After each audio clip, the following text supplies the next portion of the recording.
నమస్కారం గురుగారు. శ్రీమాత్రే నమః. శ్రీమాత్రే నమః. గురుజీ, అక్టోబర్ 18వ తారీఖున ధనత్రయోదశి ఉంది. ధనత్రయోదశి అంటే మనం కొంతమంది నార్త్ వాళ్ళు డిఫరెంట్గా చేస్తారు, మన వాళ్ళు కొంచెం డిఫరెంట్గా చేస్తారు. అసలు ధనత్రయోదశి ఓన్లీ డబ్బు కోసం చేసేదేనా, లేకపోతే ఇంకేదైనా ఇతర కారణాలు ఉన్నాయా? చాలా మంచి ప్రశ్న వేశారు. ఫస్ట్ ఆఫ్ ఆల్ ఏంటంటే, ధనము మనం చూసేది ఏంటంటే లక్ష్మీదేవిని పూజించిన ధనం అనుకునే పూజిస్తాం. లక్ష్మి అంటే గుర్తింపు అని అర్థం. ఫస్ట్ ఆఫ్ ఆల్ మనం ధనం అనుకుంటున్నాం, అయితే ధనం కోసం చేస్తాం. శాస్త్రం ఎప్పుడు కూడా వేదం ఏం చెప్పిందంటే, నువ్వు ధనం సంపాదించమనే చెప్పింది.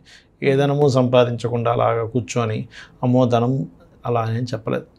ధర్మాధ్యక్ష, ధనాధ్యక్ష, ధనధాన్య వివర్ధిని అన్న నామం ఉంటుంది లలిత శాస్త్రం. ధర్మానికి ఆవిడ అధ్యక్షురాలు. ధనం కంటే ముందు ధర్మం వచ్చింది. ధర్మంగా ఉండి ధనాన్ని సంపాదించమని చెప్పింది శాస్త్రం. నువ్వు కోట్లు సంపాదించు, వేల కోట్లు సంపాదించు, లక్షల కోట్లు సంపాదించు, కానీ ధర్మంగా సంపాదించు. ధర్మంతో అమ్మవారు ముడిపడి ఉంటుంది, దేవత ముడిపడి ఉంటుంది. దేవత ఎక్కడ ఉంటుందో ఆ ధనం నీకు చక్కగా వినియోగం అవుతుంది, లేకపోతే ఆ ధనం వల్ల నీకు ఇబ్బంది వస్తుంది. అయితే మరి అందరికీ ఇవాళ రేపు మీరు అన్నట్టుగా ధనమే ఇబ్బంది. అయ్యో ధనం లేదండి, ధనం లేదండి, ధనం లేదండి. నేనేమంటానంటే, అసలు మొట్టమొదటిగా నీకు అసలు ఎందుకు లేదు ధనం? అసలు నీకు యోగం ఎందుకు పడుతుంది? ధనయోగం కానివ్వండి, కీర్తియోగం కానివ్వండి, సంతానం కానివ్వండి, వివాహం కానివ్వండి, ఏదైనా అసలు ఎందుకు పడుతుంది అంటే, నువ్వు దాని పట్ల ఒక మంచి భావంతో పూర్వజన్మలో చేసిన ఒక పుణ్యకర్మ వల్ల పడుతుంది నీకు అది. అదే ధనాన్ని నువ్వు పూర్వజన్మల్లో ఒక లేఖిగా నీ దగ్గర ఉన్న అసలు అవతలవాడికి ఇబ్బందుల్లో ఉన్న అసలు ఇవ్వకుండా, లేనట్లయితే ఆ అవతలవాడి దగ్గర దోచుకోవడం జరిగిన అన్యాయంగా, అప్పుడు ఆ యొక్క యోగం అనేటువంటిది ఇక్కడ మారిపోయింది. అంటే దీనివల్ల మనం అర్థం చేసుకోవాల్సింది ఏంటంటే, ఈ జన్మలో కనీసం నేను ఎలా ఉండకూడదు, పోనీ పూర్వజన్మలో ఏదో పిచ్చి పనులు చేశాను, ఈ జన్మలోనైనా నేను బాగుండాలనేటువంటి ఫస్ట్ ఇది చేసుకోవాలి. రెండవది ఏంటంటే, ఎవరికైనా జన్మజాతకంలో రెండవ స్థానము అంటారు. రెండవ స్థానం కనుక పాడైతే వారికి ధన విషయంలో ఇబ్బంది వస్తుంది. అయితే ధనత్రయోదశి రోజు ఏం చేసుకోవాలో చెప్పి దానికి సంబంధించిన ప్రాసెస్ కూడా ఒకటి చెప్తాను నేను మీకు. ధనత్రయోదశి నాడు ముఖ్యంగా అందరూ ఏం చేస్తారంటే, లక్ష్మీదేవిని ఆరాధిస్తారు డైరెక్ట్గా. ఎప్పుడూ కూడా గుర్తుపెట్టుకోండి, డైరెక్ట్గా లక్ష్మీదేవిని ఆరాధిస్తే మీకు అసలు ప్రసన్నమే అవ్వదు. విష్ణువుని ఆరాధించి లక్ష్మిని ఆరాధించాలి. విష్ణువు ఎక్కడుంటే అక్కడ ఉంటుందమ్మా లక్ష్మీదేవి. ధర్మం కరెక్ట్ వర్డ్ వాడారు, ధర్మం. ఆవిడ వదిలిపెట్టదు. మీరు ఒక్కడిని ఇప్పుడు కొంతమంది చూడండి, ఏమంటే మీరు రాండి అని ఆవిడని పిలిచాను అనుకోండి, మా ఆయన్ని పిలవాలండి, మా ఆయన వస్తే నేను వస్తానండి, ఎందుకు వస్తానండి? ఎవరైనా కొంతమంది శుభలేఖలు ఇచ్చేటప్పుడు కూడా మా ఆయనకి ఇవ్వండి ముందు అంటారు. ఎందుకంటే అది ఒక లక్షణం, శుభలక్షణాల్లో ఒక లక్షణం. అతను రావద్దు, అతను ఏం వెళ్తామే, వాళ్ళు మనకు పడదు కదా అంటే వెళ్ళనంటది ఆవిడ.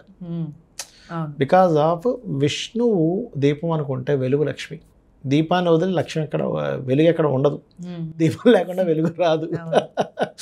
అయితే ఇక్కడ నా ఉద్దేశం పరంగా అంటే, నేను చాలామంది కొన్ని వేల జాతకాలు చూసిన అనుభవంతో నేను అర్థమైన విషయం ఏంటంటే, నాకు ఒకటి పూర్వజన్మ కర్మ, రెండవది నువ్వు ధర్మంగా ఉంటున్నావా లేదా. ఇవాళ రేపు అందరూ అనేది ఏంటంటే, ఏమండి ఇది కలియుగం అండి, ఎక్కడండి ధర్మంగా ఉంటే ఎక్కడ కుదురుతుందండి, కుదరట్లేదండి, ఇప్పుడంతా అధర్మంగానే ఉండాలండి అంటే, నేను ఒకటే క్వశ్చన్ వేస్తాను ఎవరికైనా, అయ్యా మీ చుట్టూ చాలా హోటల్స్ ఉంటాయి, ఏ హోటల్కైనా వెళ్ళి మీరు బాగా టేస్ట్గా ఉన్న హోటలు, హైజీనిక్గా ఉన్న హోటలు, రేట్ పర్ఫెక్ట్గా ఉన్న హోటల్కి వెళ్తారా, లేకపోతే టేస్ట్ లేని హోటల్కి, అసలు హైజీనిక్ లేని హోటల్కి, ఇష్టం వచ్చినట్టుగా వాడు రేట్లు వేసిన హోటల్కి వెళ్తారంటే అదేం లేదండి అంటాం. అంటే అక్కడ ఏముంది మీకు ధర్మం?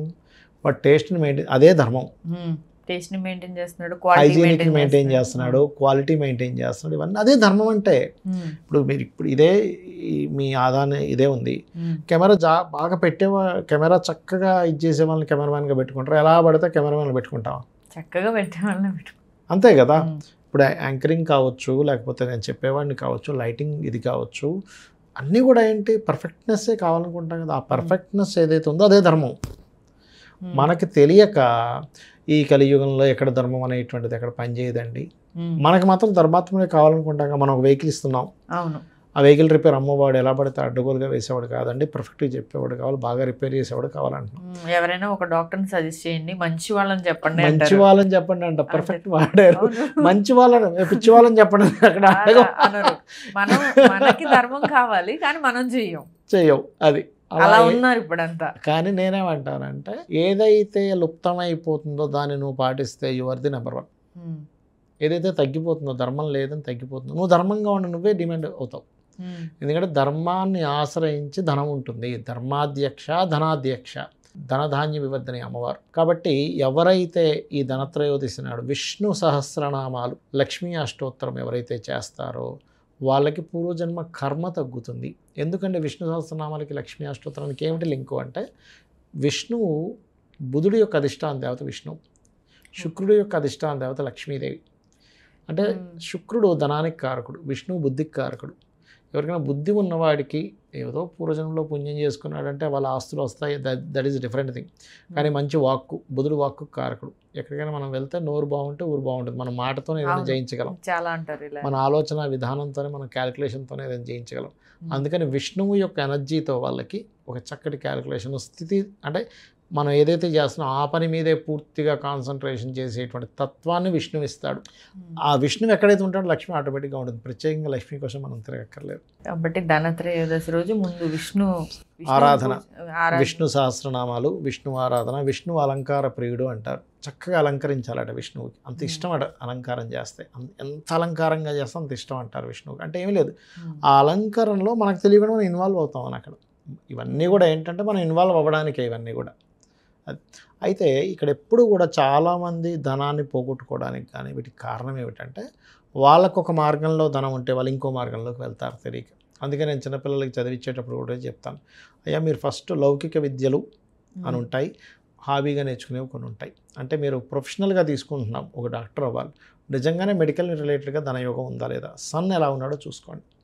సన్ గనక ఇస్తున్నాడు లేదా ఫిఫ్త్ లార్డ్ కనుక ధనాన్ని ఇస్తున్నాడు, ఖచ్చితంగా మెడికల్లోకి వెళ్తాడు. అది ఎనీ రిలేటెడ్ మెడికల్, ఆరోగ్యానికి సంబంధంగానే డబ్బులు వస్తాయి.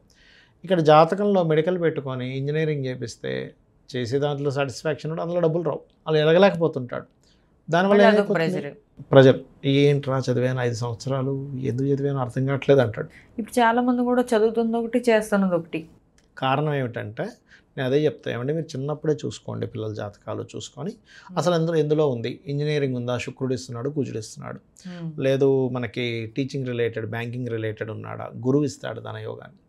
ఖచ్చితంగా వాళ్ళు ఆ ప్రొఫెషనల్స్లోనే బాగా రాణిస్తారు. మరి వేరే దాంట్లో రాణించరా అంటే వేరే దాంట్లో రాణించినా కూడా వాళ్ళు స్ట్రెస్ఫుల్గా వెళ్తూ ఉంటుంది వాళ్ళ లైఫ్. అంటే అక్కడికి వెళ్తే సరైన ఆదరణ ఉండదు, ఏదో బ్రతుకుతున్నామంటే బ్రతుకుతున్నాం, సాటిస్ఫాక్షన్ లేకుండా, వర్క్ సాటిస్ఫాక్షన్ లేకుండా, మెంటల్ పీస్ లేకుండా. అక్కడ చేసే దగ్గర వీళ్ళు ఎక్కడైతే వర్క్ చేస్తారో, ఏదైతే బిజినెస్ చేస్తారో దానిలో సరైన లాభాలు రాకుండా ఇబ్బంది అందుకే పడుతూ ఉంటారు. ఈ మెయిన్ ఈ పాయింట్ తెలుసుకోకుండా ఎప్పుడైతే మనం రాంగ్ స్టెప్ వేస్తున్నామో అంతా కూడా ఇక్కడ ఉంటుంది. వీళ్ళు ఒక కర్మ ద్వారా వీళ్ళు పుడతారు, తత్సంబంధంగానే వీళ్ళకి ధనం రావాలని ఉంటుంది. మనం వేరే రూట్లో వెళ్తున్నాం. అంటే ఇటు తిరుపతి ఉంటే మనం రివర్స్ రూట్లో ప్రయాణం చేస్తున్నాము, తిరుపతి రావట్లేదు, తిరుపతి లేదనుకుంటున్నాం, లేదు రావట్లేదు, కలిసి రావట్లేదు అది పట్టుకొని అది మెయిన్ కారణం. అసలు ఎన్ని పూజలు చేసిన ఫలితం రావట్లేదు అనుకుంటూ ఉంటాం. ఎందుకంటే ఒక క్లయింట్ అసలు చాలా బిజినెస్లు చేశాడు, ఏమండి అసలు నాకేమో ధనయోగం ఉందంటాడు, ఎవరిని చూపించినా నాకు ఏ బిజినెస్ చేసినా కలిసి రావట్లేదు అని. అయితే నేను ఏమన్నానంటే అలాగా సార్ మీది Saturn and Mars combination, scrap business చేయాలి మీరు అన్న. స్క్రాప్ బిజినెస్లో వస్తుందా అన్నాడు. వస్తుంది సార్ అన్న. ఎల్బీ నగర్లో, ఇది ఇప్పుడు కాదు, ఒక 10 ఏళ్ళ క్రితం పెద్ద గోడౌన్ ఏర్పాటు చేసుకొని ఇప్పుడు కొన్ని కోట్లు సంపాదించాడు ఓన్లీ స్క్రాప్ మీద. ఇప్పుడు అక్కడ ఉందో తీసాడు నాకు ఐడియా లేదు, 10-12 ఇయర్స్ అవుతుంది ఆల్మోస్ట్. అంటే ఏంటంటే నా ఉద్దేశం ఏంటంటే మీకు అసలు ఎందులో ఉంది. ఇప్పుడు బంగారం షాప్ పెట్టుకొని నష్టపోయిన వాడు ఉంటాడు, చెత్త అమ్మి కూడా డబ్బులు సంపాదించేవాడు. అంటే ఏముంది అక్కడ, అవునే కదా. అమ్మో అంత రెంట్ కట్టలేక బంగారం వాడు క్రెడిట్ ఇస్తే దాన్ని ఏదో సడన్గా రేటు పడిపోయో మళ్ళీ అదంతా వీడి నెత్తి మీద పడి అక్కడ ఉండేటువంటి షాప్లో పనిచేసే వాళ్ళు ఏదో బంగారం కొట్టేసి ఏదో దొంగతనం జరిగి లాస్ అయిన వాడు ఉంటాడు. అంటే వాళ్ళకేంటి జూపిటర్ అండ్ సన్ బాలేడు, అందులోకి వెళ్ళాడు. అంటే గురూజీ మరి ఇవి మారుతుంటాయి కదా గ్రహాలు మారినప్పుడు మళ్ళీ మనకి మారిపోతాయి కదా. మంచి ప్రశ్న వేశారు. ఇక్కడ ఏంటంటే గ్రహాల మార్పు వల్ల సిచ్యువేషన్స్లో చేంజెస్ వస్తాయి, యోగంలో మార్పు రాదు. యోగం ఇప్పుడు మనం మీరు అంటుంది యోగం తెలుసుకుంటే ఆ యోగంలోనే అన్ని నడుస్తూ ఉంటాయి, ఆ యోగంలోనే మనం పని చేసుకుంటూ వెళ్తే సక్సెస్ ఉంటుంది. అంటే మీకు ఎందులో ధనయోగం ఉందో అది చేస్తే మీకు అప్ అండ్ డౌన్స్ రావచ్చేమో, కానీ అది ఎక్కడ పూర్తి నష్టానికి తీసుకెళ్దు. పూర్తి నష్టం ఎప్పుడు జరుగుతుంది అంటే కంప్లీట్గా వాళ్ళకి దశ మారిపోతుంది, అంటే కంప్లీట్ నష్టం వచ్చే దశలు వస్తాయి. ఇప్పుడు ఎలా అంటే ఇప్పుడు డాక్టర్ డి రామానాయుడు గారు ఉన్నారు, ఆయన మొదటి 3 సినిమాలు అటర్ ఫ్లాప్లు. అందరూ ఏమన్నారంటే నీకు సినిమా ఫీల్డ్ కలిసి రాలేదేమో అందుకే ఇలా అవుతుంది. అతనికి 3 సినిమాలు నడిచిన సమయం ఫస్ట్ సమయం అంతా లాస్ వచ్చే టైం. ఆఖరి సినిమా ఆయన ఏం చేశాడు, ఇంక దీంతో నేను ఉంటే ఉన్నాను లేకపోతే లేదు, నా జీవితం మొత్తం దీంతో అనుకొని పెట్టగానే సూపర్ హిట్ అయిన తర్వాత ఆయన ఐకాన్ స్టూడియో ఇవన్నీ పెట్టారు.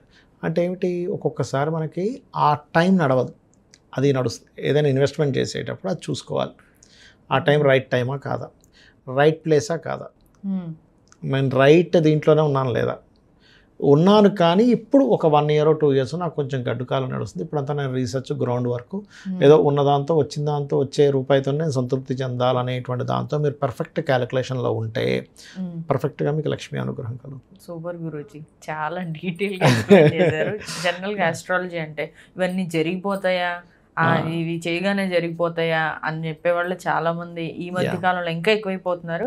కానీ ఆస్ట్రాలజీ అనేది తెలుసుకుంటే అది ఒక గైడ్ అని మనకి, మనం ఒకసారి ఎప్పుడైనా నాకు అప్పటి వరకు అసలు చూడని వ్యక్తిని ఎవరైనా కూర్చోబెట్టండి, అప్పటికప్పుడు నేను చెప్తాను, డీటెయిల్గా చెప్పేయచ్చు, అదేం పెద్ద విషయం కాదు. తప్పకుండా గురూజీ, మనం ఆ ఎక్స్పెరిమెంట్ కూడా ప్రేక్షకులకి చూపిద్దాం. చేద్దాం. Thank you so much Guruji. శ్రీమాత్రే నమః.